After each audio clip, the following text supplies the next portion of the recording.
ભડકો બનાવવા માટે સૌથી પહેલા 5 ધાનનો ભૂક્કો લઈશું કે જે 1 કપ જેટલો લઈશું અને જેમાં 2 કપ જેટલી છાશ ઉમેરીને સાઈડ પર એને સોક થવા દઈશું.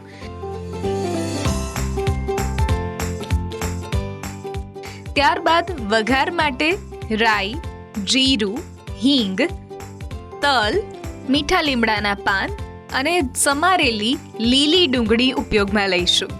સાથે લીલા મરચાની પેસ્ટ, વટાણા, ઝીણા સમારેલા ગાજર, ટામેટા અને મીઠું એડ કરીશું.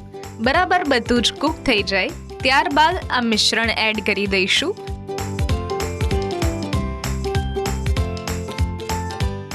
અને બધા જ બેઝિક મસાલા એડ કરી દઈશું. ત્યારબાદ 5 થી 10 મિનિટ માટે ધીમી ફ્લેમ પર એને કૂક થવા દઈશું અને તૈયાર છે આપણું ભડકો.